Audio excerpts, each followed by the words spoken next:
अस्सलामु अलैकुम वरहमतुल्लाहि वबरकातुह।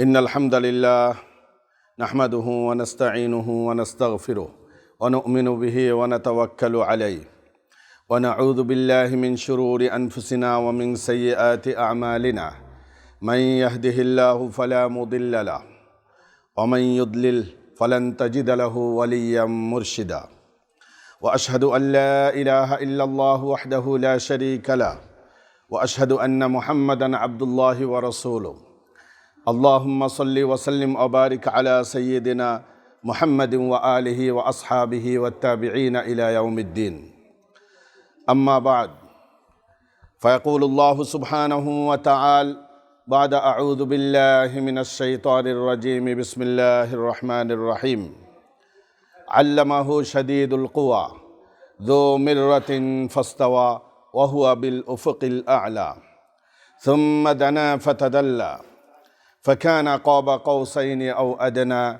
فأوحى إلى عبده ما أوحى ما كذب الفؤاد ما رأى أفتمارونه على ما يرى ولقد رآه نزلة أخرى عند سدرة المنتهى عندها جنة المأوى إذ يغشى السدرة ما يغشى ما زاغ البصر وما طغى لقد رأى من آيات ربه الكبرى। সম্মানিত সুধীমণ্ডলী, পর্দার আড়ালের মা ও বোনেরা এবং পৃথিবীর আনাচে কানাচে থেকে যে সমস্ত ভাই বোনেরা ইন্টারনেট ডিভাইসের মাধ্যমে আজকে আমাদের সঙ্গে শরিক হয়েছেন, সবার প্রতি আন্তরিক মোবারকবাদ জানিয়ে আজকে আমরা আমাদের এই তাফসীরুল কোরআন অনুষ্ঠানটি শুরু করতে যাচ্ছি। আমাদের ধারাবাহিক আলোচনা চলছিল নবী করিম সাল্লাল্লাহু আলাইহি ওয়াসাল্লামের দ্বিতীয় বৃহত্তম মুআজিজা, দ্বিতীয় বৃহত্তম অলৌকিক ঘটনাবলী অর্থাৎ ইসরা এবং মেরাজের তাৎপর্য সম্পর্কে, নবীগণের নবুয়তের সত্যতা প্রমাণের জন্য এবং নবুয়তকে যারা অস্বীকার করে তাদের মুখ বন্ধ করে দেওয়ার জন্য প্রতিটি নবীকে আল্লাহ সুবহানাহু ওয়া তাআলা কিছু অলৌকিক ক্ষমতা, অলৌকিক ঘটনাবলী দান করেছেন, যাকে আমরা ইসলামী পরিভাষায় মুআজিজা বলে থাকি আর ইংরেজিতে মিরাকল বলা হয়। तमाम আম্বিয়া আলাইহিসসালাতু ওয়াসসালামকে যত মুআজিজা দেওয়া হয়েছে, এক আমাদের প্রিয় নবী মুহাম্মদুর রাসূলুল্লাহ সাল্লাল্লাহু আলাইহি ওয়াসাল্লামকে তার চেয়েও বেশি মুআজিজা দেওয়া হয়েছে। কবি সম্রাট আল্লামা রুমি রহমতুল্লাহ আলাইহি কথাটিকে বড় সুন্দর করে বলেছেন, হুসনে ইউসুফ দমে ঈসা ইয়াদে বাইদা দারি ওয়াচে খোবা হামাদারান তু তানহা দারি। ইউসুফ আলাইহিস সালাতু ওয়াস সালামের রূপ যৌবন আর সৌন্দর্য, ঈসা আলাইহিস সালাতু ওয়াস সালাম মাটির পুতুলকে মুখ দিয়ে ফুৎকার দিলে মাটির পুতুল জীবন্ত হয়ে, মাটির পাখি জীবন্ত হয়ে উড়ে যেত। মরা মানুষকে কুম বিইذনিল্লাহ বলে ডাক দিলে মরা মানুষ জীবন্ত হয়ে উঠে আসতো। জন্ম অন্ধর চোখে হাত বুলিয়ে দিলে, কুষ্ঠরোগীর শরীরে হাত বুলিয়ে দিলে সঙ্গে সঙ্গে তার অন্ধত্ব দূর হতো, কুষ্ঠরোগ ভালো হয়ে যেত। ঈসা আলাইহিস সালাতু ওয়াস সালামের সেই মুআজিজা আর মূসা আলাইহিস সালাতু ওয়াস সালামের লাঠির মুআজিজা এবং ইয়াদে বাইদা অর্থাৎ বগলের নিচে হাত দিয়ে হাত বের করলে হাতের ভিতর থেকে লাইট বের হতো, 3-4 মাইল পর্যন্ত এই আলো দিয়ে সব কিছু দেখা যেত। আবার বগলের নিচে হাত ঢুকালেই আলোটা নিভে যেত। এই মূসা আলাইহিস সালাম, ঈসা আলাইহিস সালাম, ইব্রাহিম আলাইহিস সালাতু ওয়াস সালাম সহ तमाम নবীকে যত মুআজিজা দেওয়া হয়েছে, ওয়াচে খোবা হামাদারান তু তানহা দারি, সব মুজিজাকে একত্রিত করলে মুহাম্মদুর রাসূলুল্লাহ সাল্লাল্লাহু আলাইহি ওয়াসাল্লামকে যা দেওয়া হয়েছে তার চেয়ে কম হবে। এক মুহাম্মদ সাল্লাল্লাহু আলাইহি ওয়াসাল্লামকে তার চেয়ে বেশি মুজিজা দেওয়া হয়েছে। এই মুজিজাগুলোর মাঝে সর্ববৃহৎ মুজিজা হলো কোরআনে কারীমের মুজিজা, জীবন্ত মুজিজা। 1400 বৎসরের ইতিহাসে কোরআনের শত্রুরা কত ধরনের চেষ্টা এবং কত ধরনের তারা ষড়যন্ত্র করেছে কোরআনকে পরিবর্ধন করার জন্য, কিন্তু কারও পক্ষে কোরআনের একটি নোক্তা জের জবর পর্যন্ত পরিবর্তন করা সম্ভবপর হয়নি। লা ইয়াতিহিল বাতিলু মিন বাইনি ইয়াদাইহি ওয়ালা মিন খালফিহি তানজিলুম মিন হাকিমিন হামিদ। কোনো ধরনের বাতিল, কোনো ধরনের অস্পষ্টতা, অসামঞ্জস্যতা এই কোরআনের ফ্রন্ট থেকে, পিছনের দিক থেকে, মিনিংয়ের দিক দিয়ে এবং শব্দ দিক দিয়ে কেউ এর ভিতর ঢুকাতে পারবে না। ইন্না নাহনু নাযালনা যিকরা ওয়া ইন্না লাহু লাহাফিজুন। আমি আল্লাহ এই কোরআন নাজিল করেছি এবং এই কোরআনকে হুবহু কিয়ামত পর্যন্তের জন্য আমি আল্লাহ হেফাজত করব। সেই জন্য আল্লাহ সুবহানাহু ওয়া তাআলা কিছু মানুষের হৃদয়কে কোরআন সংরক্ষণের জন্য তিনি লিজ নিয়েছেন, পছন্দ করেছেন, চুজ করেছেন। 6 বৎসরের বাচ্চা এক অক্ষর আরবি বলতে পারে না, লিখতে পারে না, পড়তে পারে না, কিন্তু হুবহু কোরআনে কারিমা মেমোরাইজ করে গেছে। সুবহানাল্লাহ। আপনারা শুনলে খুশি হবেন, সারা পৃথিবীতে যত হুফাজে কেরাম আছে এর মাঝে সবচেয়ে ভালো হাফেজ এভারেজ আমাদের মাতৃভূমি বাংলাদেশের হাফেজরা। আলহামদুলিল্লাহ বলবেন না? পৃথিবীর যেখানেই কেরাত কম্পিটিশন হয়, হ্যাফজ কম্পিটিশন হয়, প্রথম 3 জনের মাঝে আমাদের বাংলাদেশি বাচ্চা, বাংলাদেশি হাফেজ একজন থাকেই। আলহামদুলিল্লাহ বলেন একটু জোরে সোরে। আল্লাহ সুবহানাহু ওয়া তাআলা আমাদের দেশকে কোরআনের জন্য আল্লাহ সুবহানাহু ওয়া তাআলা কবুল করেছেন। আল্লাহ সুবহানাহু ওয়া তাআলার এই নিয়ামতকে আরো বর্ধিত করে দেন। এই কোরআনে কারিমার মুজিজার পরে সর্ববৃহৎ মুজিজা হলো ইসরা এবং মেরাজের মুজিজা। কি করে একটি মাটির মানুষ মক্কা নগরীতে 1 মাসের রাস্তা প্যালেস্টাইনের মসজিদুল আকসা পর্যন্ত গিয়ে সেখান থেকে প্রথম আকাশ, দ্বিতীয় আকাশ, সপ্ত আকাশ, সিদরাতুল মুনতাহা, জান্নাত, দোজখ সব পরিদর্শন করে আল্লাহর সান্নিধ্য লাভ করে আবার ফজরের আগেই মক্কা নগরীতে ফিরে এলেন, এটা কি করে সম্ভব হয়? মানুষের জ্ঞান এবং ক্যালকুলেশনে, হিউম্যান বিং ক্যালকুলেশনে, আইডিওলজিতে এটা বিশ্বাসযোগ্য ঘটনা নয়, কিন্তু বাস্তবতা আছে তার। অবশ্যই এটিকে আমাদের বিশ্বাস করা লাগবে। এছাড়াও মহাশূন্যে কত আল্লাহর বিচিত্র নিয়ামত রয়েছে। সূর্য রয়েছে, চন্দ্র রয়েছে, গ্রহ রয়েছে, নক্ষত্র রয়েছে, ব্ল্যাক হোল রয়েছে, মিল্কি রয়েছে, সেখানে বরফের স্তর রয়েছে, আগুনের স্তর রয়েছে, অক্সিজেনের কোনো ব্যবস্থা নেই। এই সব কিছুকে ভেদ করে নবী আলাইহিস সালাতু ওয়াস সালাম একটি সুস্থ মানুষ সজ্ঞানে জাগ্রত অবস্থায় সব কিছুকে কিভাবে অতিক্রম করে চলে গেলেন, এটা মানুষের আকলে খেলে? আল্লাহ সুবহানাহু ওয়া তাআলা সেটি দিকে ইঙ্গিত করে বলতেছেন। এই মহাবিশ্বের মহাবিস্ময়কর ঘটনা হলো রাসূল করিম সাল্লাল্লাহু আলাইহি ওয়াসাল্লামের মেরাজ তথা রাসূলের রাত্রিকালীন ভ্রমণ। দেখেন, চাঁদের দূরত্ব হলো 2,39 মাইল দূরত্বে হলো চাঁদ, 9,10,00,000 মাইল দূরে হলো সূর্য, 26,000 লাইট ইয়ার দূরত্বে আছে হলো black hole, 26,000 light year. 1 light year equal to 5.9 trillion years। 26,000 light year দূরত্বে হলো অবস্থান করছে ব্ল্যাক হোল। ব্ল্যাক হোলের রেঞ্জের ভিতর একটি দুটি নয়, শত শত সূর্য যদি এসে যায়, ব্ল্যাক হোলের অন্ধকার 1 সেকেন্ডের ভিতর এই সূর্যগুলোকে গিলে খাওয়ার সম্ভাবনা আছে।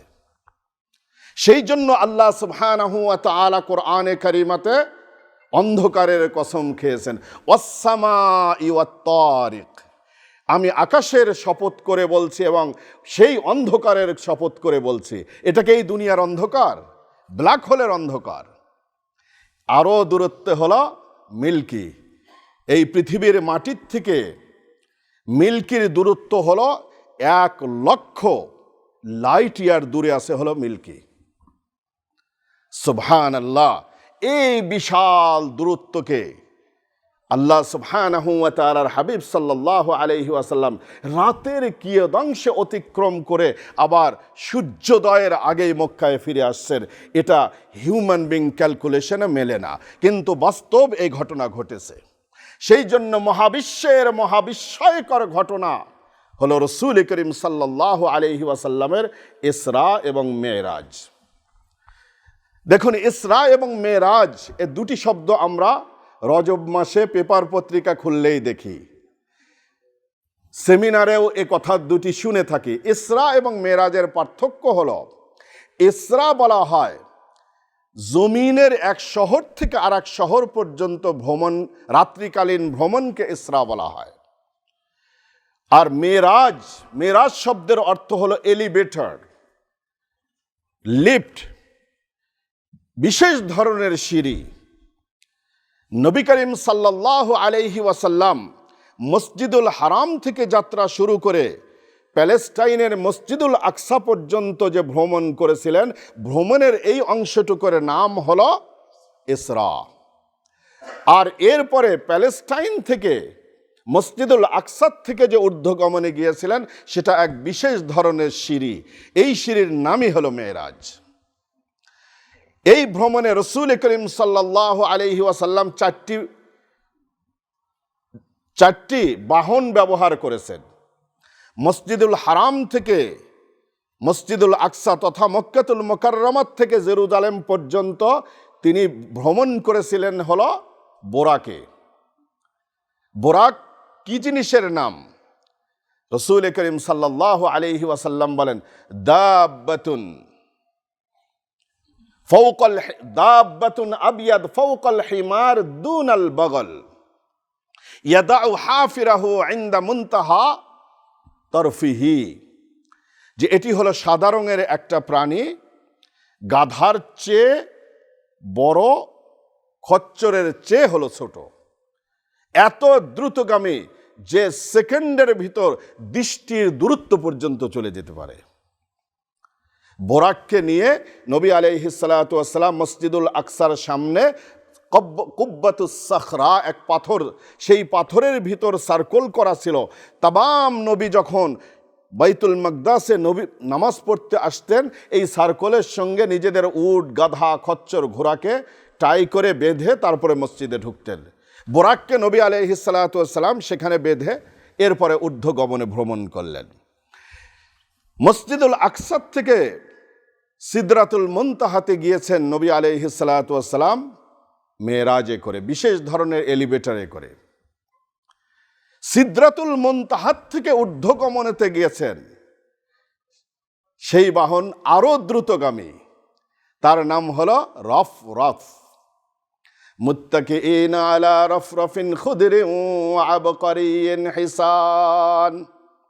জান্নাতীদের জান্নাতে আকাশ ভ্রমণের ইচ্ছে হবে, তাদের ঘুরতে ইচ্ছে করবে, তখন আল্লাহ সুবহানাহু ওয়া তাআলা এই জান্নাতীদেরকে রফরফ নামক দ্রুতগামী বাহন করে জান্নাতের ভিতর ঘোরার ব্যবস্থা করে দিবেন। আল্লাহ পাক আমাদের সবার ভাগ্যে নসিব হোক, আমরা যেন জান্নাতে গিয়ে রফরফে করে জান্নাতটা আমরা ভ্রমণ করে দেখতে পারি। নাকি ইচ্ছা নাই? সবারই তো ইচ্ছা আছে, তাই না? ইচ্ছা থাকলেই তো শুধু হয় না, জান্নাতে যাওয়ার কাজও তো করা লাগবে, তাই না? ইনশাআল্লাহ আল্লাহ আমাদের সে কাজ করারও তৌফিক দান করেন। নবী আলাইহিস সালাতু ওয়াস সালাম মসজিদুল হারাম থেকে বোরাকে করে মসজিদুল আকসাতে গেলেন। এই পর্যন্ত মেরাজের আলোচনা গত সপ্তাহে আমাদের হয়ে গিয়েছে, ইসরার আলোচনা হয়ে গিয়েছে। আজকে মসজিদুল আকসাত থেকে ঊর্ধ্বগমনে কি ঘটল? ইমামে মুসলিম আলাইহির রাহমা মুসলিম শরীফে সবচেয়ে দীর্ঘ হাদিস বর্ণনা করেছেন। মুসলিম শরীফের 308 নম্বর হাদিস এটি। আনাস ইবনে মালিক রাদিয়াল্লাহু আনহু থেকে বর্ণিত। নবী আলাইহিস সালাতু ওয়াস সালাম বলেন, আমি মসজিদুল আকসাতে প্রবেশ করলাম, প্রবেশ করে দুরাকাত ফাসাল্লাইতু রাকআতাইন, দুরাকাত তাহিয়াতুল মসজিদ নামাজ পড়লাম। এরপরে আমি বের হয়ে এলাম মসজিদ থেকে। ফাজাআনি জিবরিলু বিইনাইম মিন খামারিন ওয়া ইনাইম মিন লাবানিন। জিবরিল আলাইহিস সালাতু ওয়াস সালাম একটি ট্রেতে করে এক গ্লাস মদ নিয়ে এলেন এবং এক গ্লাস দুধ নিয়ে এলেন এবং নবী আলাইহিস সালাতু ওয়াস সালামকে চয়েস দিয়ে দিলেন যে গ্লাস তো দুইটাই আছে, আপনি যেটা খুশি আপনি নিয়ে পান করেন। ফাখতারতুল লাবানা, নবী আলাইহিস সালাতু ওয়াস সালাম দুধের গ্লাসটি নিয়ে দুধ পান করলেন। হযরতে জিবরিল আলাইহিস সালাতু ওয়াস সালাম বললেন, আখতারতাল ফিতরাতা, আপনি স্বভাব ধর্মের উপরে আমল করেছেন। দুধ যেমন স্বচ্ছ, ইসলাম ধর্মটাই তেমনি হলো স্বচ্ছ। দুধ যেমন পবিত্র, আপনার হৃদয়টাও তেমনি হলো পবিত্র। সুতরাং আপনি স্বভাব ধর্ম অনুযায়ী দুধ পান করেছেন। এরপরে নবী আলাইহিস সালাতু ওয়াস সালাম বলেন, আমাকে বলা হলো এক সুন্দর বাহন। এই বাহনটা কেমন? পৃথিবীর কোনো মানুষের সাধ্য নেই এর সৌন্দর্য এবং এর দ্রুতগামিতা বর্ণনা করা। এমন একটি সিঁড়ি উপস্থিত করা হলো, এলিভেটর উপস্থিত করা হলো। আমি তার উপরে উঠে বসলাম, এক টানে আমাকে আকাশে নিয়ে যাওয়া হলো। গত সপ্তাহে আপনাদেরকে এক প্রশ্নের উত্তর দিয়েছিলাম, যখন আল্লাহ পাক রসুল করিম সাল্লাল্লাহু আলাইহি ওয়াসাল্লামকে মেরাজে নিবেনি, তাহলে ডাইরেক্ট মক্কা থেকে নিয়ে গেলে অসুবিধা কি ছিল? মক্কাতুল মুকাররমাত থেকে মসজিদুল আকসাতে কেন নিলেন? মসজিদুল আকসাত থেকে ঊর্ধ্বগমনে কেন নিলেন? প্রশ্ন জাগে কিনা? ডাইরেক্ট মক্কা থেকেই ডাইরেক্ট উপরে নিয়ে যেতে পারতেন। দেখুন, আকাশের দরজা আছে, যেমন আমাদের ঘরের দরজা আছে, আকাশেরও দরজা আছে। এই আকাশের দরজা আল্লাহ সুবহানাহু ওয়া তাআলা মানুষের নেক আমল আকাশে উঠানোর জন্য সোমবার আর বৃহস্পতিবারে আসরের নামাজের পরে আকাশের দরজা খুলে দেন। ফেরেশতারা আল্লাহ সুবহানাহু ওয়া তাআলার দরবারে মানুষের আমালকে পেশ করেন। আর আকাশের দরজা হলো মসজিদুল আকসার উপরে। মক্কাতুল মুকাররমাতে আকাশের দরজা নয়। সেই জন্য মক্কাতুল মুকাররমাত থেকে মসজিদুল আকসাতে হুজুরকে নিয়ে যাওয়া হয়েছে। সেখান থেকে এক টানে প্রথম আকাশে নিয়ে যাওয়া হলো। ফাস্তাফতাহা জিবরিল, জিবরিল আলাইহিস সালাতু ওয়াস সালাম আকাশের দরজা কড়া নাড়লেন, আকাশের দরজা খোলার জন্য বললেন। দেখেন, এখানে আরেকটি বিষয় আমাদের জানা থাকা দরকার। নবী আলাইহিস সালাতু ওয়াস সালাম এমন একজন মহা মনীষী হিসাবে এই পৃথিবীতে আসছেন, যার আগমনের দিনেই পৃথিবীর পটভূমিতে শুধু নয়, আকাশের মাঝেও পরিবর্তন শুরু হয়ে গেছে। পৃথিবীর পটভূমিতে কি পরিবর্তন হয়েছে? পারস্য সাম্রাজ্যের রাজপ্রাসাদের 11টি গম্বুজ ভূমিকম্প হয়ে রসুলের জন্মের সাথে সাথে ধসে গেছে। আল্লাহ সুবহানাহু ওয়া তাআলা ইঙ্গিত করে দিলেন, জা আল হক ওয়া যাহাকাল বাতিল, হক এসে গেছে, হকের জন্ম হয়ে গেছে, সুতরাং তোমাদের বাতিলদের সময় শেষ হয়ে গেছে। আকাশের মাঝে কি ধরনের পরিবর্তন হয়েছে? রসূল করিম সাল্লাল্লাহু আলাইহি ওয়াসাল্লামের জন্মের আগ পর্যন্ত আকাশের দরজা খোলা থাকত। ঊর্ধ্বগমনে ফেরেশতারা যে সমস্ত সলা পরামর্শ করেন, জিনরা সেই খবর চুরি করে এনে গণকদেরকে বলতো। গণকরা মানুষদেরকে এই খবর বলে তাদের কাছ থেকে অবৈধভাবে পয়সা ইনকাম করত। খবর তো ঘটে গেছে, আকাশ থেকে শুনে আসছে জিনরা। হঠাৎ করে আর জিনরা আকাশে উঠতে চায়, অগ্নিস্ফুলিঙ্গ নিক্ষেপ করে তাদেরকে আকাশ থেকে তাড়িয়ে দেওয়া হয়। জিনরা অনুসন্ধানে বের হলো, কি ঘটনা ঘটলো, এই আকাশের পটভূমিটা এভাবে পরিবর্তন কেন হলো। খুঁজতে খুঁজতে তারা সন্ধান পেল যে মক্কাতুল মুকাররমাতে এক নবজাত শিশুর জন্ম হয়েছে। সেই শিশুর জন্মের কারণে আল্লাহ সুবহানাহু ওয়া তাআলা আকাশের দরজাকে কিয়ামত পর্যন্তর জন্য সিল মোহর করে দিয়ে সেখানে দারোয়ান এবং ডোরকিপার আল্লাহ পাক নিয়োগ করে দিয়েছেন। দেখেন, এটা কোনো গাঁজাখড়ি কোনো গল্প না। কোরআনে কারীম আর সূরাতুস সাফফাতের প্রথম রুকুতে আল্লাহ পাক এই ইতিহাস বর্ণনা করেছেন। ইন্না যায়্যানাস সামাআদ দুনিয়া বিজিনাতিল কাওয়াকিব। আমি এই দুনিয়ার আকাশকে লাইটিং করেছি, ডেকোরেট করেছি, সুশোভিত করেছি চন্দ্র দিয়ে, সূর্য দিয়ে, গ্রহ দিয়ে, নক্ষত্র দিয়ে। ওয়া হিফযাম মিন কুল্লি শাইতানিম মারিদ। আর আকাশের দরজাকে, আকাশকে আমি কিয়ামত পর্যন্তর জন্য বিতাড়িত শয়তানের কবল থেকে আমি আল্লাহ সংরক্ষণ করে দিয়েছি। লা ইয়াসমাউনা ইলাল মালাইল আ'লা ওয়া ইউকযাফুনা মিন কুল্লি জানিব। আর কোন জিন শয়তান ঊর্ধ্বগমনে উঠে আর আকাশের সংবাদ চুরি করে আনতে পারবে না। যদি আনার জন্য কেউ চেষ্টা করে, তাকে অগ্নিস্ফুলিঙ্গ নিক্ষেপ করে তাদেরকে হত্যা করা হবে। আমাকে একজন প্রশ্ন করেছিল, হুজুর জিনরা কিসের তৈরি? আমি বললাম যে জিনরা তো আগুনের তৈরি। খলাকাল ইনসানা মিন সালসালিন কাল ফাখখার ওয়া খলাকাল জান্না মিন মারিজিম মিন নার। আগুনের লেলিহান শিখা দিয়ে জিনদেরকে তৈরি করা হয়, যেমন মাটির থেকে মানুষকে তৈরি করা হয়েছে। একজন বলে, হুজুর যদি জিনদেরকে আগুন দিয়েই তৈরি করা হয়, তাহলে আগুন দিয়ে তাদেরকে আঘাত করলে ব্যথা লাগবে কেন? আগুন আগুনের সঙ্গে লেগেছে। আমি তাকে বললাম যে মাশা আল্লাহ, আপনার বুদ্ধিমত্তা তো ভালোই আছে। মানুষ কিসের তৈরি? কয় মাটির তৈরি। তো মাটির চাকা দিয়ে ঢেল দিলে মানুষের লাগে না? কয় হ হুজুর লাগে।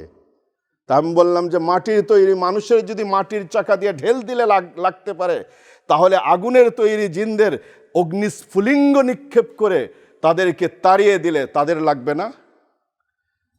কয় হ হুজুর, বুঝে আসছে, এইবার বুঝছি। আকাশের দরজাকে নবী করিম সাল্লাল্লাহু আলাইহি ওয়াসাল্লামের বরকতে ক্লোজ করে দেওয়া হয়েছে, দ্বাররক্ষী ফেরেশতা আছে। এই জন্য জিবরিল আলাইহিস সালাতু ওয়াস সালাম ফাস্তাফতাহা জিবরিল, আকাশের দরজার কড়া নাড়লেন। ক্বালা মান আনতা, দ্বাররক্ষী ফেরেশতারা বললেন আপনি কে? ক্বালা জিবরিল, আমি জিবরিল, তোমাদের লিডার। আমান মাআকা, তোমার সঙ্গে উনি কে? ক্বালা মুহাম্মাদুন, মুহাম্মদ সাল্লাল্লাহু আলাইহি ওয়াসাল্লাম। তখন তিনি বললেন ওয়াকাদ বুইসা ইলাই, তাকে কি নিয়ে আসার জন্য আপনাকে পাঠানো হয়েছিল, নাকি নিজেই যেয়ে নিয়ে আসছেন নিজের ইচ্ছাতে? তখন জিবরিল আমিন বললেন ওয়াকাদ বুইসা ইলাই, শুধু আনার জন্যই পাঠানো হয়নি, বরং আল্লাহ সুবহানাহু ওয়া তাআলা বিশেষভাবে নিমন্ত্রণ জানিয়ে তাকে নিয়ে আসার জন্য আমাকে পাঠানো হয়েছে। ফাফাতাহা লানা, হুজুর বলেন এরপরে মুসলিম শরীফের রওয়ায়াত যে আমাদের জন্য আকাশের দরজা খুলে দেওয়া হলো। ফাইদান আনা বিআদম আলাইহিস সালাতু ওয়াস সালাম, আকাশের দরজা খুলতেই মানব জাতির পিতা, আমি মুহাম্মদেরও পিতা, সমগ্র মানবকুলের পিতা আদম আলাইহিস সালাতু ওয়াস সালামের সঙ্গে সাক্ষাৎ হলো। ফাইদান আনা বিআদম, আদম আলাইহিস সালাতু ওয়াস সালাম কিভাবে সাক্ষাৎ হয়েছেন আল্লাহ পাক জানেন। এটি হলো আলমে বারজাক, পর্দার অন্তরায়ের বিষয়। এটা মানুষের ক্যালকুলেশন বা মানুষের জ্ঞান এই পর্যন্ত যেতে পারবে না। আদম আলাইহিস সালাতু ওয়াস সালাম প্রথম আকাশে আসলেন কেন? প্রশ্ন জাগে। দেখেন, আপনার সন্তানকে হার্ভার্ডে পাঠিয়েছেন, ক্যামব্রিজে পাঠিয়েছেন, অক্সফোর্ডে পাঠিয়েছেন, মাশাআল্লাহ এমন ভালো রেজাল্ট করেছে, গোটা ইউনিভার্সিটির মধ্যে ভালো রেজাল্ট, পাশ করার আগেই জবের অফার।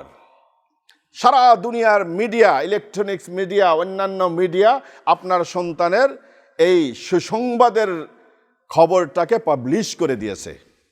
আপনি খুশি হবেন কি না? বলেন না কেন?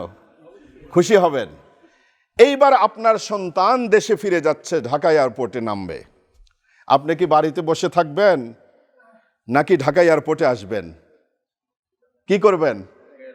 এয়ারপোর্টে আসবেন, যে আমার শ্রেষ্ঠ সন্তান আসছে, এটা আমার বংশের জন্য অহংকার, আমার এলাকার জন্য অহংকার, আমার দেশের জন্য অহংকার। বাপ বসে থাকতে পারে না। আদম আলাইহিস সালাতু ওয়াস সালামের সন্তানদের মাঝে সর্বশ্রেষ্ঠ সন্তান হলেন মুহাম্মদুর রাসূলুল্লাহ সাল্লাল্লাহু আলাইহি ওয়াসাল্লাম।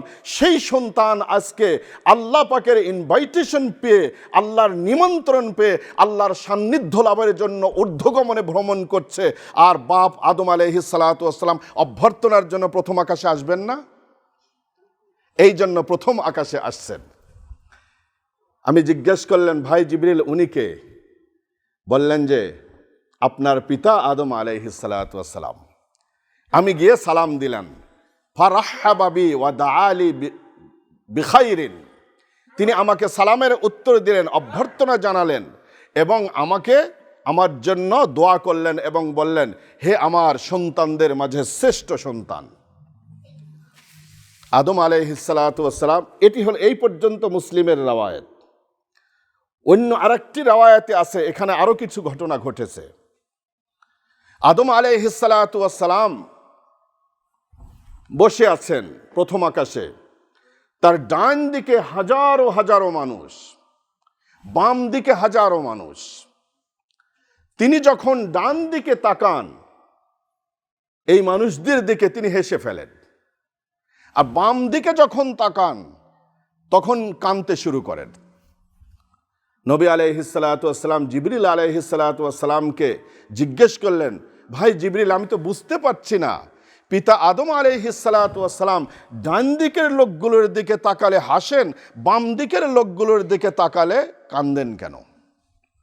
জিবরিল আলাইহিস সালাতু ওয়াস সালাম বললেন, ডান দিকের যে লোকগুলো আছে এগুলো হলো আদম আলাইহিস সালাতু ওয়াস সালামের ওই সমস্ত সৌভাগ্যশীল সন্তান যারা সঠিক পথে ঈমানের উপর থেকে যারা জান্নাতের অধিকারী হবে।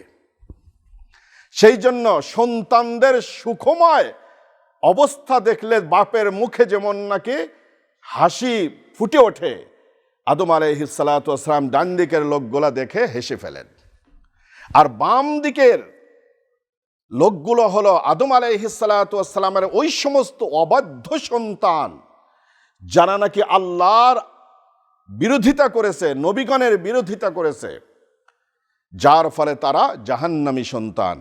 সন্তানের এই দুরবস্থা দেখে আদম আলাইহিস সালাতু ওয়াস সালাম পিতৃত্বের মায়ার কারণে তিনি কেঁদে ফেলেন।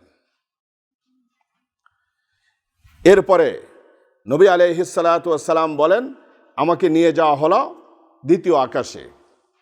দ্বিতীয় আকাশে গিয়ে একই পন্থায় দরজা খোলা হলো, অনুমতি সাপেক্ষে দরজা খোলা হলো। ফাইদান আনা বিইবনাইল খালাতি ঈসা ইবনে মারিয়াম ওয়া ইয়াহইয়া ইবনে জাকারিয়া। দ্বিতীয় আকাশে গিয়ে হযরতে সাইয়্যিদিনা ঈসা আলাইহিস সালাম এবং ইয়াহইয়া ইবনে জাকারিয়া আলাইহিস সালাতু ওয়াস সালামের সঙ্গে আমার সাক্ষাৎ হলো। সালাম পর্ব শেষ হলো। তারা আমাকে অভ্যর্থনা জানালেন, আমার জন্য কল্যাণের দোয়া করলেন। এরপরে একই পদ্ধতিতে আমাকে তৃতীয় আকাশে নিয়ে যাওয়া হলো, অনুমতি সাপেক্ষে দরজা খোলা হলো। ফাইদান আনা বিইউসুফ আলাইহিস সালাতু ওয়াস সালাম। তৃতীয় আকাশে গিয়ে সাইয়্যিদিনা ইউসুফ আলাইহিস সালাতু ওয়াস সালামের সঙ্গে সাক্ষাৎ নসিব হলো। ইউসুফ আলাইহিস সালাতু ওয়াস সালামের রূপ যৌবনে নবী আলাইহিস সালাতু ওয়াস সালাম পর্যন্ত মুগ্ধ হয়ে গিয়েছেন। তিনি এসে নবীগণের সঙ্গে সাক্ষাৎ হয়েছে, তেমন উল্লেখযোগ্য কোন নবীর বডি স্ট্রাকচার সম্পর্কে, শারীরিক সৌন্দর্য সম্পর্কে কোনো ব্যাখ্যা দেন নাই। কিন্তু ইউসুফ আলাইহিস সালাতু ওয়াস সালামের কথা বলতে গিয়ে হুজুর পর্যন্ত ঠিক থাকতে পারেন নাই। হুজুর বলতেছেন যে তাকে শাতরুল হোসেন, আল্লাহ পাক সৌন্দর্যের এক বিরাট অংশ দান করেছেন। অর্থাৎ রূপ যৌবনকে দুই ভাগ করে এক ভাগ একা ইউসুফ আলাইহিস সালাতু ওয়াস সালামকে দেওয়া হয়েছে, আর তাম দুনিয়ার মানুষকে এক ভাগ দেওয়া হয়েছে। এই এক ভাগের রূপ যৌবন নিয়েই রানী ক্লিওপেট্রা হলো সারা দুনিয়ার সর্বযুগের হলো মিস ওয়ার্ল্ড। রানী ক্লিওপেট্রাকে সর্বযুগের মানব ইতিহাসে মিস ওয়ার্ল্ড বলা হয়। এরপরে দেখেন না, মিস ইউনিভার্স আছে, তারপরে মিস ইউএস আছে, মিস রাশিয়া আছে, মিস ইংল্যান্ড আছে, কত সুন্দর, কত ইতিহাস দুনিয়াতে। মিস ইউনিভার্স আছে, কিন্তু মিস্টার ইউনিভার্স হয় না। কিন্তু হলে তো মিস্টার ইউনিভার্সও হওয়া দরকার ছিল। ইউসুফ আলাইহিস সালাতু ওয়াস সালামকে কেমন সুন্দর রূপ যৌবন দিয়েছেন। আল্লাহ সুবহানাহু ওয়া তাআলা কোরআনে কারীমাতে ইরশাদ করেন, মিশরের মহিলারা যখন তাকে ষড়যন্ত্র শুরু করলো তার বিরুদ্ধে, জুলাইখা প্রেমে পড়ে গেল। ইউসুফ আলাইহিস সালাতু ওয়াস সালামের প্রেমে পড়ে যাওয়ার কারণে আজিজে মিশর, মিশরের রাষ্ট্রপতির ওয়াইফ আসক্ত হয়ে গিয়েছেন, বদনাম ছড়ে গেছে। তিনি সবাকে, যারা বদনাম গিয়েছেন এই মহিলাদেরকে নিমন্ত্রণ করেছেন, খাবার টেবিলে সবাকে ফল ফ্রুট দিয়েছেন। আমাদের দেশের কালচারে খাবারের পরে যদি মিষ্টি না দেন, তাহলে পরে মানুষ মনে করে যে এরা আনকালচারাল ফ্যামিলি, কালচার জানে না। যদি ইজিপ্টে যদি খাবারের কোণে পরে ফল ফ্রুট না দেন, তারা মনে করবে এরা হলো অভদ্র ফ্যামিলি, ভদ্রতা জানে না। এক একটি দেশের এক একটা কালচার থাকে। এই জন্য খাবারের সময় ফল দিয়েছেন আর ধারালো চাকু দিয়েছেন। ফালাম্মা সামিআত বিমাকরিহিন্না আরসালাত ইলাইহিন্না ওয়া আতাদাত লাহুন্না মুত্তাকাআ ওয়া আতাত কুল্লা ওয়াহিদাতিন মিনহুন্না সিকিনা। সবার হাতে হাতে একটা করে ধারালো চাকু দিয়েছেন ফল কেটে খাওয়ার জন্য। ওয়া ক্বালাত ইখরুজ আলাইহিন্না। এই সময় ইউসুফ আলাইহিস সালাতু ওয়াস সালামকে ভিতরে লুকিয়ে রেখেছেন, তখন পর্দার বিধান ছিল না। জুলাইখা তাকে আসতে বললেন। ইউসুফ আলাইহিস সালাতু ওয়াস সালাম যেই রুমে ঢুকেছেন, সবাই তার রূপ যৌবন দেখে এমন মোহিত হয়ে গেছে, ওয়াকাত্তা'না আইদিয়াহুন্না। যখন তারা মোহিত হয়ে গেছে, জুলাইখাও বলছে এখন প্রত্যেকেই নিজের খাবার কেটে খাওয়া শুরু করেন। ফল কাটতে গিয়ে তাদের আঙ্গুল কেটে ফেলছে। ওয়াকালা মা হাযা বাশারা ইন হাযা ইল্লা মালাকুন কারীম।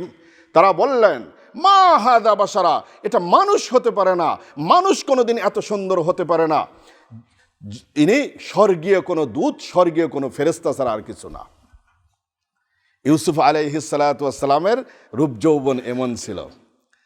আমাদের নবী আলাইহিস সালাতু ওয়াস সালাম কেমন সুন্দর ছিলেন, শুনবেন? ইচ্ছে করে শুনতে। আম্মাজান আয়েশা সিদ্দিকা রাদিয়াল্লাহু আনহা বলেন, অমাবস্যার ঘন ঘটা অন্ধকার রাত্রিতে আমার নবী মুহাম্মদুর রাসূলুল্লাহ সাল্লাল্লাহু আলাইহি ওয়াসাল্লাম যখন আমার ঘরে আগমন করতেন, তার শারীরিক আলো দিয়ে আমি সুয়ের ছিদ্রর ভিতর সুতা পরাতে পারতাম। হুজুর চাটাইয়ের উপর গরমে ঘুমিয়ে আছেন, এক মহিলা সাহাবিয়া গিয়ে চামচ দিয়ে হুজুরের ঘামগুলা তুলে বোতলের মধ্যে ভরতেছে। হুজুরের ঘুম ভেঙে গেছে। হুজুর বলতেছেন, এই তুমি এটা কি করো, তুমি কি করবা? মহিলা বলতেছে, ইয়া রাসূলুল্লাহ, আপনার ঘাম হরিণের কস্তুরীর চেয়েও হলো সুগন্ধিময়। আমাদের মদিনা শহরে যখন কোনো আভিজাত নারীর বিয়ে হবে, রমণীর বিয়ে হবে, সেই বিয়েতে আমরা সুগন্ধি হিসাবে আপনার ঘামকে ইউজ করব। সেই জন্য আয়েশা সিদ্দিকা রাদিয়াল্লাহু আনহা বলেন, আমি আল্লাহর কসম করে বলছি, মিশরের যে সমস্ত মহিলারা হযরত ইউসুফ আলাইহিস সালাতু ওয়াস সালামের রূপ যৌবন দেখে তারা ফল কাটার পরিবর্তে আঙ্গুল কেটে ফেলেছিল। তারা যদি আমার নবী মুহাম্মদুর রাসূলুল্লাহ সাল্লাল্লাহু আলাইহি ওয়াসাল্লামের রূপ যৌবন দেখত, তাহলে শুধু আঙ্গুল নয়, বরং তারা নিজেদের গলা এবং কল্লাটা পর্যন্ত কেটে ফেলত। এমন সুন্দর ছিলেন নবী আলাইহিস সালাতু ওয়াস সালাম। হুজুরের প্রাইভেট কবি ছিল হাসান বিন সাবেত। একসময় জীবনের ঘোরতর শত্রু ছিলেন, ইসলাম গ্রহণ করেছেন। এক সময় হুজুরের বিপক্ষে কবিতা লিখতেন, আজকে সপক্ষে কবিতা লেখেন। হাসান বিন সাবেত রাসূল করিম সাল্লাল্লাহু আলাইহি ওয়াসাল্লামের শানে কবিতা লিখলেন, খুলিকতা মুবাররাআম মিন কুল্লি আইবিন কাআন্নাকা কদ খুলিকতা কামা তাশা ফাআহসানু মিনকা লাম তারা কত্তু আইনি ওয়া আজমালু মিনকা লাম তালিদিন নিসাউ। খুলিকতা মুবাররাআম মিন কুল্লি আইবিন, চাঁদের ভিতরে ত্রুটি আছে, কিন্তু সমস্ত ত্রুটি মুক্ত করে হে নবী আপনাকে সৃষ্টি করা হয়েছে। কাআন্নাকা কদ খুলিকতা কামা তাশা, যেন আল্লাহ যেমন করে চেয়েছেন তেমন করে আপনাকে সৃষ্টি করেছেন। ফাআহসানু মিনকা লাম তারা কত্তু আইনি, পৃথিবীর কোন চোখ আপনার চেয়ে কোনো সুন্দর মানুষকে দেখেনি। ওয়া আজমালু মিনকা লাম তালিদিন নিসাউ, আর আপনার চেয়ে কোনো সুন্দর শিশুকে কোনো রমণী, কোনো মা তার গর্ভে ধারণ করেননি। ইনি হলেন মুহাম্মদুর রাসূলুল্লাহ সাল্লাল্লাহু আলাইহি ওয়াসাল্লাম। এই ইউসুফ আলাইহিস সালাতু ওয়াস সালামের সঙ্গে কোন আকাশে সাক্ষাৎ হলো? তৃতীয় আকাশে। চতুর্থ আকাশে গিয়ে ইদ্রিস আলাইহিস সালাত, একই পন্থায় দরজা খোলা হলো, ইদ্রিস আলাইহিস সালাতু ওয়াস সালামের সঙ্গে সাক্ষাৎ হলো। ওয়ারাফা'নাহু মাকানান আলিয়্যা, আল্লাহ পাক বলেন আমার এই নবীকে আমি উচ্চ মর্যাদা দান করেছি। পঞ্চম আকাশে অনুমতি সাপেক্ষে দরজা খোলা হলো, হযরতে হারুন আলাইহিস সালাতু ওয়াস সালামের সঙ্গে সাক্ষাৎ হলো। সালাম কালাম অভ্যর্থনার মত বিনিময় হলো। ষষ্ঠ আকাশে গিয়ে বনি ইসরাইলের সর্বশ্রেষ্ঠ নবী মুসা আলাইহিস সালাতু ওয়াস সালামের সঙ্গে সাক্ষাৎ হলো।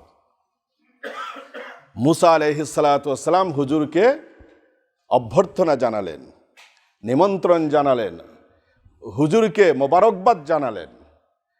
তার সঙ্গে কথোপকথনের শেষে তিনি বিদায় নিয়ে চলে গেলেন। যখন বিদায় নিয়ে যাচ্ছেন, কোন নবী কান্দে নাই, মুসা আলাইহিস সালাতু ওয়াস সালাম কাঁদতে শুরু করলেন। হুজুর জিবরিলকে জিজ্ঞেস করলেন, এই নবী কান্দেন কেন? কোন নবী তো কানলেন না, উনি কেন কান্দেন? তখন জিবরিল আলাইহিস সালাতু ওয়াস সালাম বললেন, মুসা আলাইহিস সালামের একটি বড় আফসোস, এই জন্য তিনি হলো কাঁদছেন যে আপনি সব নবীর শেষে দুনিয়ায় আসবেন, কিন্তু বেহেশতীদের মাঝে 2/3 হবে হলো আপনার উম্মত, আর তামাম নবীর উম্মত মিলে 1/3 হবে বেহেশতীদের। আপনি আসলেন পরে, কিন্তু ফলোয়ারের সংখ্যা বেশি। দেখেন নবী আলাইহিস সালাতু ওয়াস সালামের নাম আল্লাহ সুবহানাহু ওয়া তাআলা কিভাবে উঁচু করেছেন।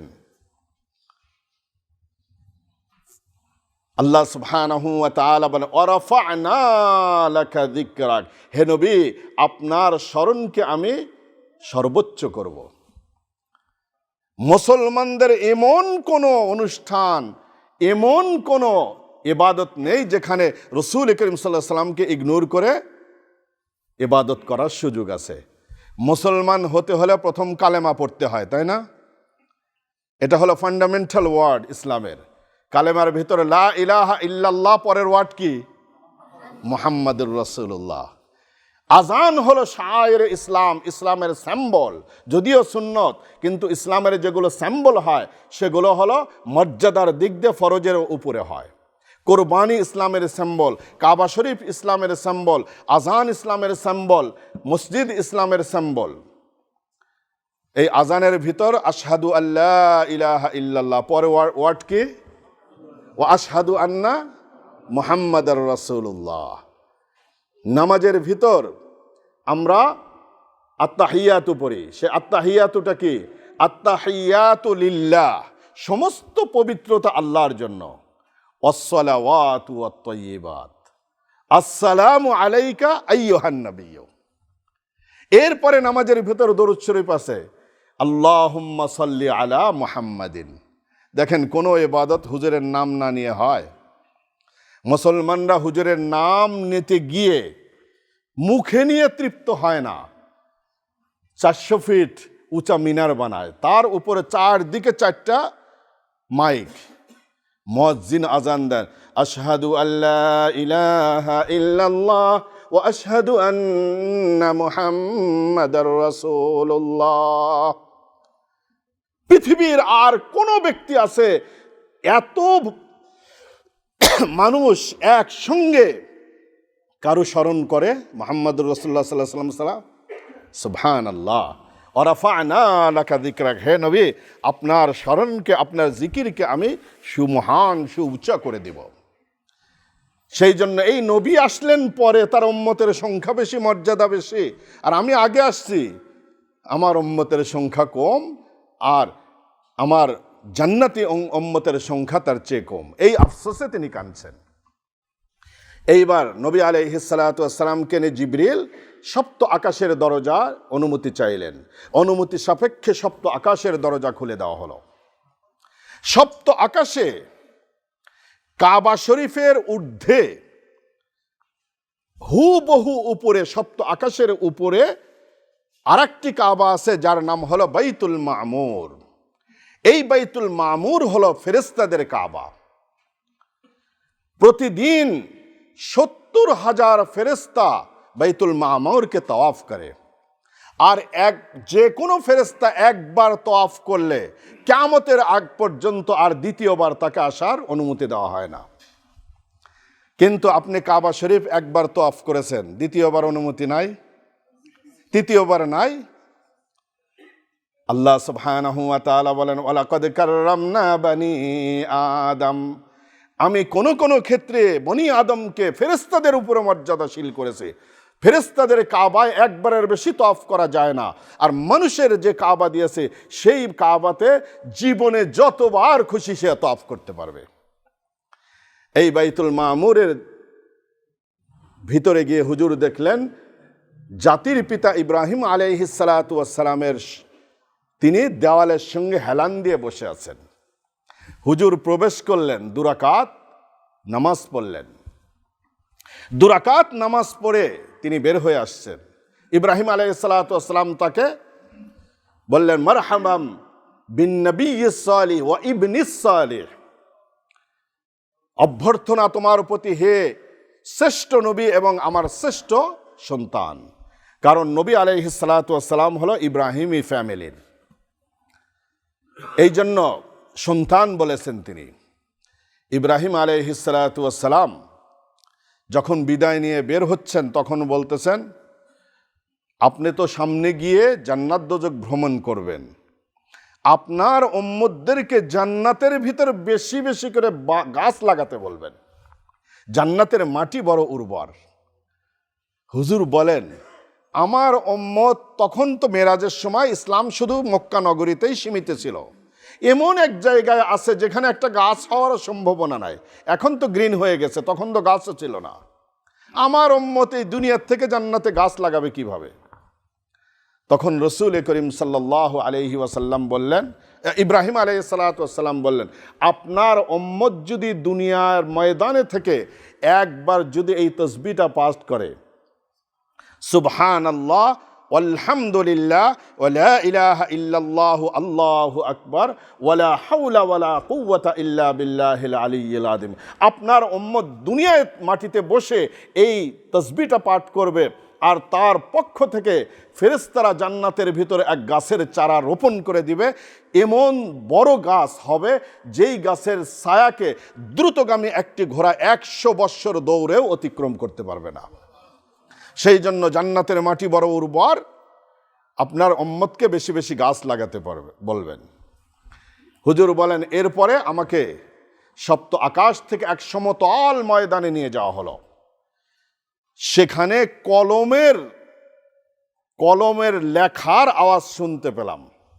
মুরব্বীদের মনে আছে, মুরব্বীরা যখন স্কুলের ছাত্র ছিলেন, বাঁশের কলম দিয়ে আপনারা কলার পাতার উপর লিখতেন।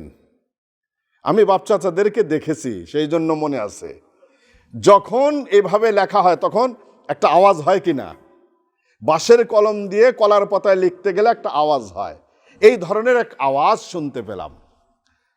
জিবরিলকে বললাম, ভাই জিবরিল, এটা কিসের আওয়াজ? জিবরিল আলাইহিস সালাতু ওয়াস সালাম বললেন, এটা হলো ভাগ্যলিপি লেখার আওয়াজ। এটা সেখান থেকে আমাকে নিয়ে যাওয়া হলো সিদরাতুল মুনতাহায়। সপ্ত আকাশের উপরে হলো সিদরাতুল মুনতাহা। সিদরাতুল মুনতাহা একটা গাছের নাম। সিদরাতুন মানে বড়ই গাছ, মুনতাহা সীমান্ত, বাউন্ডারি। দেখেন, পৃথিবীতে বর্ডার অনেক জিনিস দিয়ে হয়। পাহাড় দিয়ে বর্ডার হয়, নদী দিয়ে বর্ডার হয়, গাছ দিয়ে বর্ডার হয়, পিলার পুঁতে বর্ডার, দুই দেশের মাঝে বর্ডার করা হয়। এটা হলো সীমান্ত পিলার। ইন্ডিয়ার সঙ্গে আমাদের সীমান্ত পিলার দিয়েই বেশি হলো বর্ডার। নিউ ইয়র্ক আর নিউ জার্সির যে বর্ডার, হাডসন রিভার দিয়ে। আপনারা হল্যান্ড টানেল যদি পার হন নিউ ইয়র্ক নিউ জার্সির মাঝে, দেখবেন যে মিডলে লেখা আছে যে নিউ ইয়র্ক, আর একটু এরপরে এক ফুট পরেই হলো নিউ জার্সি। এই বর্ডার হয়েছে হাডসন রিভার দিয়ে। সুতরাং এটি হলো বর্ডার। এর ঊর্ধ্বগমনে হলো আল্লাহ পাকের আরশ, জান্নাত এবং আল্লাহ পাকের আরশ এর উপরে। সুতরাং উপরের যে সমস্ত ফেরেশতারা আছে, সেই সমস্ত ফেরেশতারা এই সিদরাতুল মুনতাহার নিচে নামতে পারে না। আর সিদরাতুল মুনতাহার থেকে নিয়ে সপ্ত আকাশ এবং জমিনে যে সমস্ত ফেরেশতা আছে, এরা ওই গাছকে অতিক্রম করতে পারে না। তাদের জন্য এটা হলো বর্ডার। রাসূল করিম সাল্লাল্লাহু আলাইহি ওয়াসাল্লামকে সেই বর্ডারে নিয়ে যাওয়া হলো। এই বড়ই গাছের সেখান থেকে, রুট থেকে, শিকড় থেকে চারটা ঝর্ণা তিনি দেখতে পেলেন। স্বচ্ছ পানির, মিঠা পানির ঝর্ণা। হুজুর জিজ্ঞেস করলেন, এই ঝর্ণাগুলো কি? তখন জিবরিল আমিন বললেন, দুটি অভ্যন্তরীণ ঝর্ণা, যার একটির নাম হলো হাউজে কাউসার। ইন্না আতাইনা কাল কাউসার। হে নবী, আপনাকে হাউজে কাউসার দান করা হবে। এই কাল কাউসার। আর একটি হলো সালসাবিল, আইনান ফিহা তুসাম্মা সালসাবিলা। এই জান্নাতের ভিতর প্রথম শ্রেণীর যারা জান্নাতি হবে, তাদেরকে এক বিশেষ নহরের পানি পান করানো হবে, যার নাম হবে হলো সালসাবিল। সেই সালসাবিল, এই দুটি অভ্যন্তরিক ঝর্ণা। আর দুনিয়ার দুটি নদীর নাম এই ঝর্ণার নামকরণে করা হয়েছে। একটি হলো ইরাকের ফোরাত আর মিশরের নীল। দেখেন, নামকরণ করা হয়েছে। এই দুটি নদী সেখান থেকে শুরু হয়েছে তা না। নীল নদ হলো পৃথিবীর সবচেয়ে দৈর্ঘ্য নদ। উগান্ডার ভিক্টোরিয়া লেক থেকে শুরু হয়ে এটা কায়রো শহর থেকে 18 কিলোমিটার উত্তরে গিয়ে কানাতুল খাইরিয়া একটা জায়গা আছে, সেখানে গিয়ে নীল দুই ভাগ হয়ে গেছে। দুই ভাগের এক ভাগ ইজিপ্টের একটি মহাফাজা অর্থাৎ ডিস্ট্রিক্ট আছে দুমিয়াত। দুমিয়াতের ফার্নিচার হলো দুনিয়ার সেরা ফার্নিচার। দুমিয়াতে গিয়ে ভূমধ্য সাগরের সঙ্গে মিলিত হয়েছে। আর আরেক শাখা গিয়ে রশিদিয়া আরেকটি জেলা আছে, সেই রশিদিয়াতে ভূমধ্য সাগরের সঙ্গে মিলিত হয়েছে। সুতরাং কোথার থেকে শুরু হয়েছে, কোথায় গিয়ে শেষ হয়েছে, এই মডার্ন যুগে এটা আর বলতে হয় না। সুতরাং ওই নদীর নামকরণে দুনিয়ার দুটি নদীর নামকরণ করা হয়েছে। নবী আলাইহিস সালাতু ওয়াস সালামের কথার এই অর্থ। এর অর্থ আদৌ এইটা নয় যে নীল নদ সেখান থেকে শুরু হয়েছে, নামকরণ করা হয়েছে শুধুমাত্র। এরপরে নবী আলাইহিস সালাতু ওয়াস সালাম এই সিদরাতুল মুনতাহা, এই বড়ই গাছ কিভাবে আল্লাহ সুবহানাহু ওয়া তাআলা ডেকোরেট করেছেন, আল্লাহ নিজেই বলেন, ইদি ইয়াগশাস সিদরাতা মা ইয়াগশা, ইদি ইয়াগশাস সিদরাতা মা ইয়াগশা। যেভাবে ডেকোরেট করার প্রয়োজন, সিদরাতুল মুনতাহাকে আমার নবীর আগমনের জন্য সেভাবে ডেকোরেট করেছি। একটি রাষ্ট্রপ্রধান অন্য দেশে বেড়াতে আসবেন, তার জন্য এয়ারপোর্ট থেকে লাল গালিচার সংবর্ধনা দিবে। যেখানে তিনি সেমিনারে বক্তৃতা করবেন তার জন্য কিছু লাইটিং টাইটিং হবে কিনা সম্মানার্থে, এটা দুনিয়ার মানুষের নীতি। তাহলে আল্লাহ সুবহানাহু ওয়া তাআলা তার শ্রেষ্ঠ নবীকে নিমন্ত্রণ জানিয়ে সান্নিধ্য দেওয়ার জন্য তিনি নিয়ে গেছেন, তার জন্য কিছু ডেকোরেট করবেন না? মুসলিম শরীফের এক হাদিসে নবী আলাইহিস সালাতু ওয়াস সালাম বলেন, আল্লাহ সুবহানাহু ওয়া তাআলা সিদরাতুল মুনতাহাকে সিরাতে যে ডেকোরেট করেছিলেন, কি ধরনের সৌন্দর্য, মানুষের পক্ষে এর সৌন্দর্য বর্ণনা করা সম্ভবপর নয়। প্রতিটি পাতাতে পাতাতে একজন করে ফেরেশতাকে স্বর্ণের প্রজাপতি বানিয়ে আল্লাহ সুবহানাহু ওয়া তাআলা সেদিন অবস্থান করিয়েছিলেন। ফেরেশতারা হুজুরকে দেখার জন্য আল্লাহর কাছে আবেদন করেছিলেন। আল্লাহ সুবহানাহু ওয়া তাআলা তাদের আবেদন কবুল করে এই ব্যবস্থা করে দিয়েছিলেন।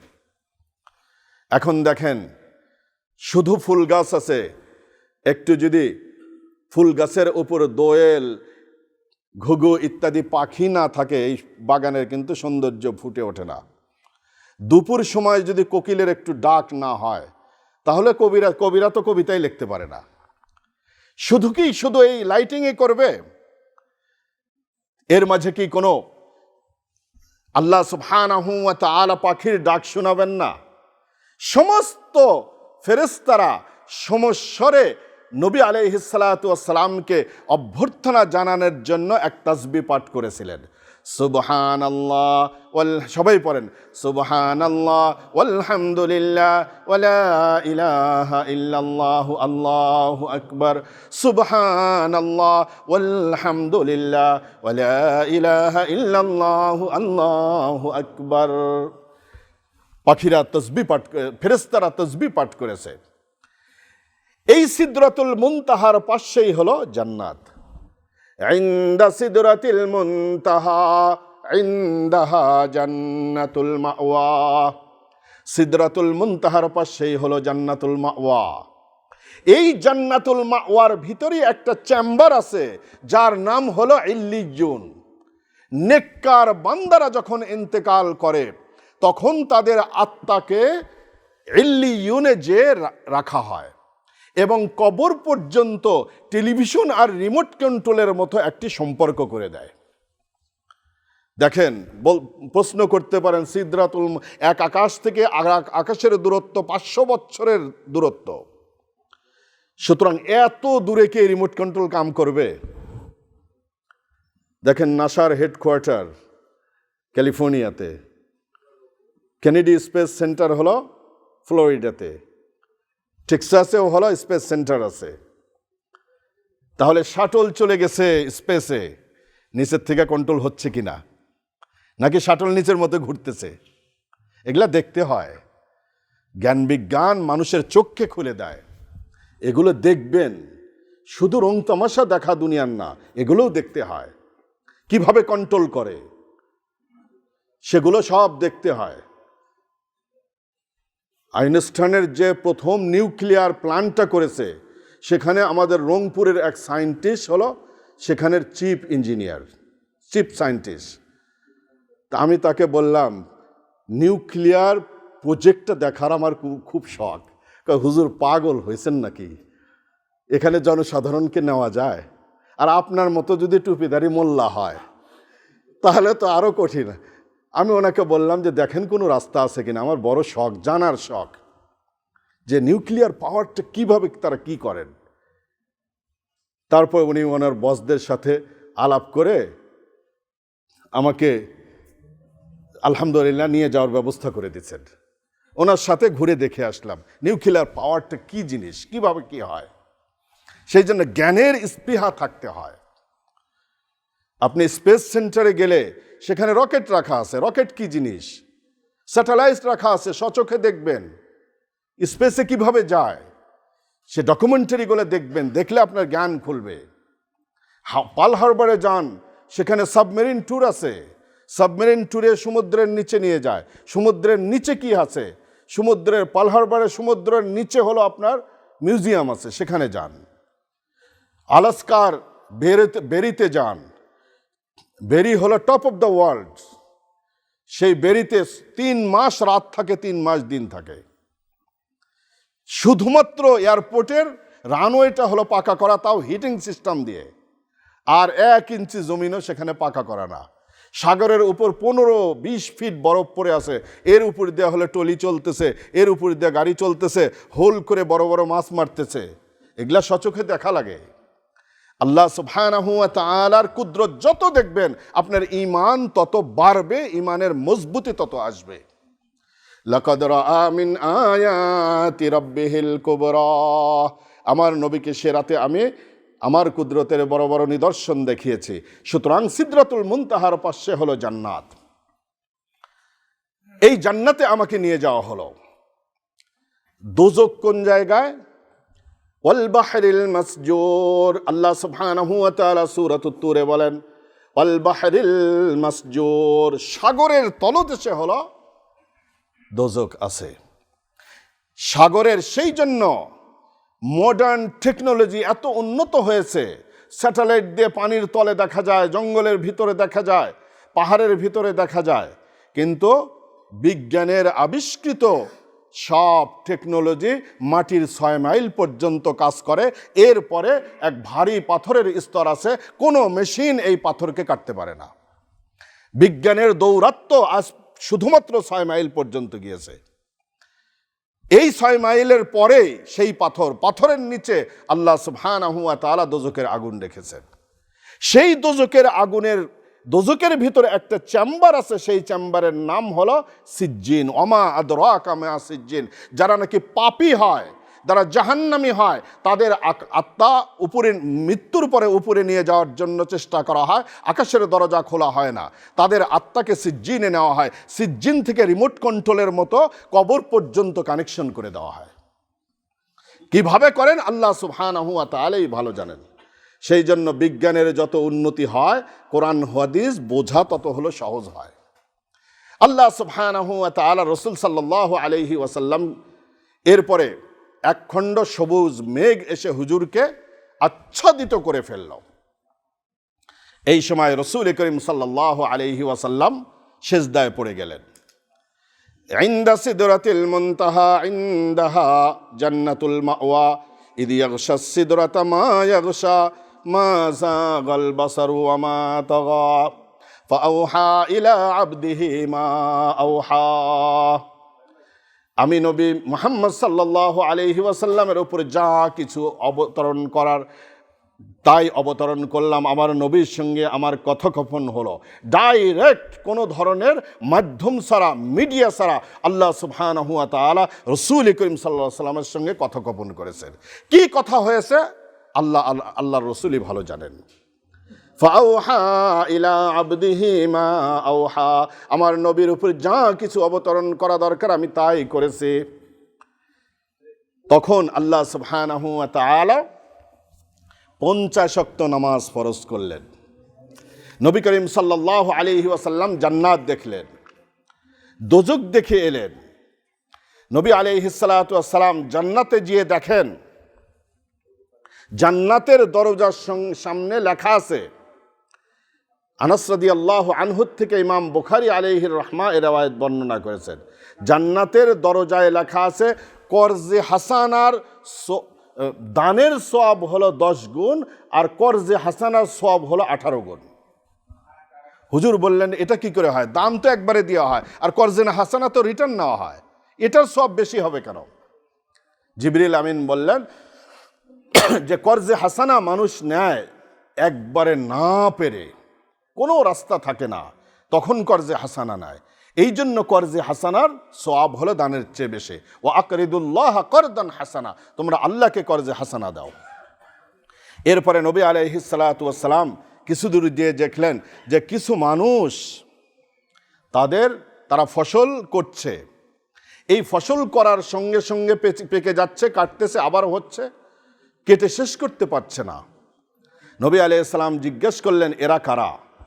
তিনি বললেন এরা ওই সমস্ত সৌভাগ্যশীল ব্যক্তি যারা নাকি দুনিয়াতে আল্লাহর রাস্তায় নিজের জীবনকে উৎসর্গ করেছে। হুজুর বলেন এরপরে আমাকে দোজখে নিয়ে যাওয়া হলো, বিশেষভাবে দেখানো হলো দোজখের সিনারি। দোজখে গিয়ে আমি দেখলাম যে কিছু মানুষ বসে আছে, তাদের সঙ্গে সামনে দস্তরখান বিছানো আছে, হালাল খাদ্য আছে, সুগন্ধিময় খাবার আছে, কিন্তু তারা সেগুলো টাচও করছে না। পাশে দুর্গন্ধময়, পচা দুর্গন্ধময় কিছু খাবার অন্য একটি দস্তরখানে, এই হালাল সুগন্ধিময় খাবার ছেড়ে হারামগুলো, দুর্গন্ধময় খাবারগুলো খাচ্ছে। হুজুর জিজ্ঞেস করলেন মান হা উলা ইয়া জিবরিল, এরা কারা জিবরিল ভাই? জিবরিল আমিন বললেন আপনার উম্মতের ওই সমস্ত দুর্ভাগা পুরুষেরা যারা নিজের হালাল স্বামী ছেড়ে, হালাল স্ত্রী ছেড়ে হারাম মহিলাদের সঙ্গে সম্পর্ক করেছে, অবৈধ কর্ম করেছে, তাদের এই শাস্তি। আর ওই সমস্ত নারীরা যারা নাকি নিজের হালাল স্বামী ছেড়ে হারাম পুরুষের সঙ্গে ঘুরঘুর করেছে, তাদের এই শাস্তি।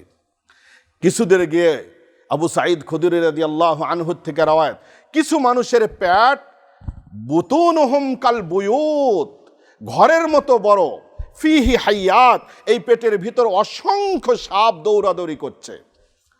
হুজুর জিজ্ঞেস করলেন মান হা উলা ইয়া জিবরিল, কারা এরা হে জিবরিল? জিবরিল আমিন বললেন আপনার উম্মতের ওই সমস্ত দুর্ভাগা লোক যারা নাকি সুদের কারবার করেছে, লেনদেন করেছে। আল্লাযীনা ইয়াকুলুনা আর-রিবা লা ইয়াকুমুনা ইল্লা কামা ইয়াকুমুল্লাযী ইয়াতাখাব্বাতুহুশ শাইতানু মিনাল মাস, যারা নাকি সুদের সঙ্গে জড়িত থাকবে, লেনদেন করবে, কিয়ামতের ময়দানে তারা জিনে ধরা উন্মাদ রোগীর মতো হয়ে পাগলামি করতে করতে উঠবে, তারা পড়ে যাবে, হাসরবাসী তাদের খোঁজে চলে যাবে। কিছুদের দিয়ে গিয়ে রাসূল করিম সাল্লাল্লাহু আলাইহি ওয়াসাল্লাম দেখলেন কিছু মানুষ তারা জাহান্নামের কিনারা আসতেছে, ফেরেশতারা বড় ভারী পাথর দিয়ে তাদের মস্তক চূর্ণ বিচূর্ণ করে দিচ্ছে, আবার ভিতরে চলে যাচ্ছে, আবার মস্তক আপন জায়গায় এসে যাচ্ছে। হুজুর বললেন মান হাউলা ইয়া জিবরিল, হে জিবরিল এরা কারা? জিবরিল বললেন আপনার উম্মতের ওই দুর্ভাগা ব্যক্তিরা তাসাকালাত রুউসুহুম আনিস সালাওয়াতিল মাকতুবা, যারা 5 ওয়াক্ত নামাজ না পড়ে ঘুমিয়ে থেকেছে, আলসামি করেছে, 5 ওয়াক্ত নামাজ ঠিক মতো পড়ে নেই, তাদের হলো এই শাস্তি।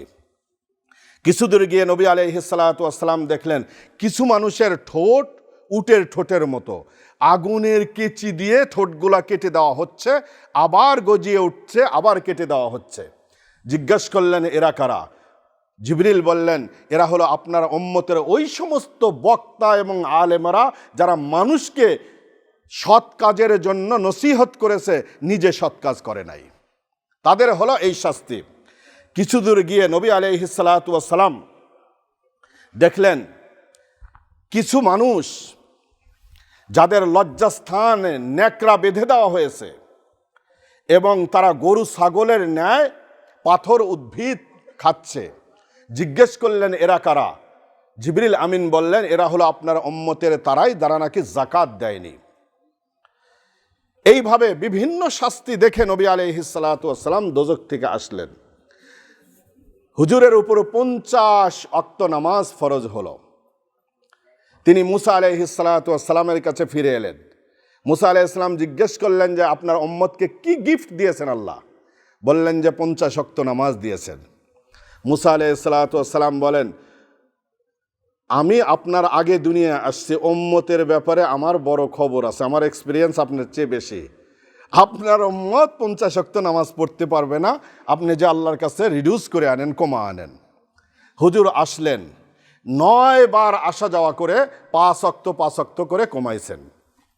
কমানোর পরে নবী আলাইহিস সালাতু ওয়াস সালাম বলেন যখন 5 ওয়াক্ত হয়েছে তখন আল্লাহ পাক বলে দিয়েছেন আমি কোয়েন্টিটি কমিয়ে দিলাম কিন্তু সওয়াব কমাই নাই। 5 ওয়াক্ত নামাজ যদি আপনার উম্মত পড়ে আমি 50 ওয়াক্তেরই সওয়াব দান করব। হযরত মুসা আলাইহিস সালাতু ওয়াস সালাম এবারও বলেন আপনার উম্মতে 5 ওয়াক্তও পারবে না, যা কমানি আসেন। হুজুর বলেন যে বারবার গেছি, 9 বার গেছি, সুতরাং লজ্জা লাগে, আর যেতে ইচ্ছে করে না। একটা লজ্জাও তো আছে। আর আল্লাহর কথায় আমি বুঝেছি এইবার গেলেও আর কাম হবে না। 5 ওয়াক্ত নামাজকে আল্লাহ সুবহানাহু ওয়া তাআলা গিফট হিসাবে দিলেন এই উম্মতের জন্য।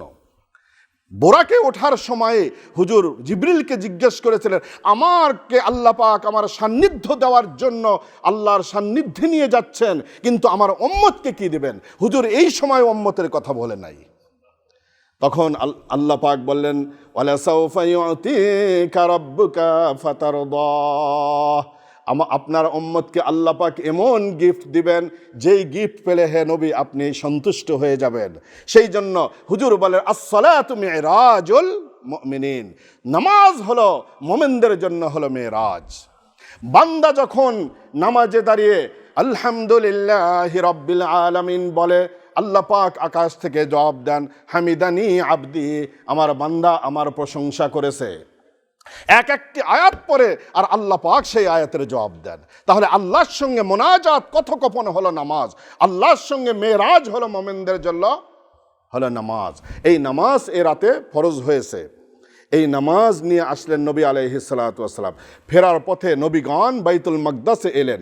বাইতুল মাকদাসে হুজুর ইমামতি করে নামাজ পড়ালেন। সিদরাতুল মুনতাহায় গিয়ে হযরতে জিবরিল আপন স্ট্রাকচারে 600 পাখা খুলে দর্শন দিলেন। দুবার হুজুর জিবরিল আমিনকে আপন স্ট্রাকচারে দেখেছেন, একবার মক্কার দিগন্তে আর একবার সিদরাতুল মুনতাহায়। জিবরিল আমিন বললেন, হে নবী মুহাম্মদ সাল্লাল্লাহু আলাইহি সাল্লাম, আমার দৌরাত্ম এখানেই শেষ। আর যদি আমি এক ধাক অগ্রসর হই, আমার 600 পাখা আল্লাহর নূরের তাজাল্লিতে জোরে সালখার হয়ে যাবে। আল্লাহ প্রমাণ করে দিলেন, জিবরিলের যাত্রা যেখানে গেলে শেষ হলো, মুহাম্মদুর রাসূলুল্লাহ সাল্লাল্লাহু আলাইহি সাল্লামের যাত্রা সেখান থেকে শুরু হলো। বাইতুল মাকদাসে ইমামতির ঘটনা দিয়ে আল্লাহ প্রমাণ করে দিলেন, নবী আলাইহিস সালাতু ওয়াস সালাম শুধু সাধারণ মানুষেরই নবী নন, তিনি নবীগণেরও নবী, সাইয়্যিদুল মুরসালিন, খাতামুল আম্বিয়া। হুজুরের শ্রেষ্ঠত্ব আল্লাহ পাক প্রমাণ করে দিলেন। সুতরাং এই মেরাজের তাৎপর্য এবং শিক্ষা হলো আমাদের কি? 5 ওয়াক্ত নামাজ। এই নামাজ হলো ইসলামের রুকুন। আউয়ালু মা ইউহাসাবু বিহিল আবদু ইয়াউমাল কিয়ামা as-সালাওয়াতুল খামস। কিয়ামতের দিন মুমিন মুসলমানদেরকে সর্বপ্রথম ঈমানের পরে যে কোশ্চিন করা হবে, সেই কোশ্চিন হবে 5 ওয়াক্ত নামাজের। ফাইন সালাহাত ফাকাদ আফলাহা ওয়া আনজা, যদি কেউ নামাজের হিসাবে যদি বেঁচে যেতে পারে, হুজুর বলেন সে কৃতকার্য হয়ে যাবে। অন্যান্য অপরাধ থাকলেও আল্লাহ পাক কনসিডার করবেন। আর যদি নামাজের হিসাবে যদি পার পেতে না পারে, ফাকাদ খাবা ওয়া খাসিরা, হুজুর বলেন সে ধ্বংসশীলদের অন্তর্ভুক্ত হয়ে যাবে। সেই জন্য ভাইরা, আজকে আমরা এখানে দোয়া করতে এসেছি। দেখেন, জানাজার নামাজ হয়েছে আমাদের বোনের, ফারুকি হাসান ভাইয়ের বোন, আমাদেরও বোন, ওনার জানাজার নামাজ হয়েছে। জানাজার নামাজ আমরা পড়েছি। আমারও একদিন যদি ভাগ্য ভালো থাকে জানাজার নামাজ হবে। কেন বললাম ভাগ্য ভালো? ইরাকে, সিরিয়ায়, আফগানিস্তানে হাজার হাজার মানুষ মারা গেছে, জানাজা তো দূরের কথা, তাদের কেউ খোঁজও জানে না। সেই জন্য ভাগ্য ভালো থাকলে জানাজা নসিব হবে। সুতরাং সেই মানুষেরা আমার নামাজ পড়ার আগেই আমি যেন 5 ওয়াক্ত নামাজ আমরা পড়তে পারি। 5 ওয়াক্ত নামাজ যদি আমি পড়ে যেতে পারি, অন্যান্য অপরাধ থাকলেও আল্লাহ সুবহানাহু ওয়া তাআলা হয়তোবা কনসিডার করতে পারেন। আর নামাজ যদি নাই, তাহলে আর কোনো হিসাবে আমার পার পাওয়ার সম্ভাবনা খুবই কম। ফাখলাফা মিন বাদিহিম খালফুন আদাউস সালাতা ওয়াত্তাবাউশ শাহাওয়াত ফাসাওফা ইয়ালকাউনা গায়্যা। হে নবী, আপনার উম্মতের এমন একটি সময় আসবে, আদাউস সালাত, যারা নামাজকে নষ্ট করে দিবে, ওয়াত্তাবাউশ শাহাওয়াত, মনের গোলামি করবে, ফাসাওফা ইয়ালকাউনা গায়্যা, আমি তাদেরকে জাহান্নামের গায়্যুন নামক জায়গায় আমি তাদেরকে ফেলবো। গায়্যুন হলো জাহান্নামের এমন একটি ভয়াবহ উপত্যকা, জাহান্নামের অন্যান্য এরিয়া আল্লাহর কাছে দিনে 70 বার পানা চায়, হে আল্লাহ তুমি জাহান্নাম বানিয়েছ, আমাদের কোনো আফসোস নাই, কিন্তু গায়্যুন উপত্যকার কাছে আমাদের রাখো না। সুতরাং বেনামাজিদেরকে সেই গায়্যুনে রাখা হবে কিয়ামতের দিন। এই জন্য ভাইরা, আমাদের জানাজার নামাজ পড়ার আগে আমরা 5 ওয়াক্ত নামাজ আমরা যেন ঠিকমতো পড়ি। যেখানে থাকে আল্লাহ পাক এই দুনিয়াকে মুসলমানের জন্য মসজিদ বানিয়ে দিয়েছেন, পবিত্র করে দিয়েছেন। মাঠে ঘাটে রাস্তায় অফিস আদালত যেখানে খুশি সেখানে নামাজ পড়া যায়। আল্লাহ সুবহানাহু ওয়া তাআলা আমাদেরকে 5 ওয়াক্ত নামাজ পড়ার তৌফিক দান করেন। মেরাজের মেইন কনসেপ্ট হলো 5 ওয়াক্ত নামাজ। আমাদের দেশে বলে 27শে রজব, আজ অনেকে রোজা রাখে, আবার বলে আজকে শবে মেরাজের নামাজ। শবে মেরাজের কোনো রোজাও নাই, কোনো নামাজও নাই। শবে মেরাজের জন্য স্পেশাল কোনো ইবাদত ইসলাম ধর্মে নাই। কেউ যদি করে এটা বেদাত হবে। শবে মেরাজের আসল তাৎপর্য হলো 5 ওয়াক্ত নামাজ। তা আজকে আমরা কি ওয়াদা করতে পারি না আজ থেকে নিয়ে মৃত্যু পর্যন্ত আর ইচ্ছে করে 1 ওয়াক্ত নামাজও কাজা করব না? এই আরাদাটা করতে পারি না? আমরা আল্লাহর ঘরে বসে একটু হাত উঠা আল্লাহর কাছে ওয়াদা করি। দেখেন কিছু চালাক মানুষ এখনো হাত উঠায় নাই, কয় যে হুজুর বিপদে পড়ল। হ্যাঁ, ওয়াদা করে হাত উঠা রাখেন। সবাই বলে হে আল্লাহ, তোমার ঘরে বসে মেরাজের আজকের তাৎপর্যের অনুষ্ঠানে তোমার কাছে ওয়াদা করছি মৃত্যু পর্যন্ত ইচ্ছে করে আর কখনো 5 ওয়াক্ত নামাজ কাজা করব না। হে আল্লাহ, তুমি আমাকে সুযোগ দিও, তৌফিক দিও। আল্লাহ পাক আমাদের সবাইকে তৌফিক দান করেন।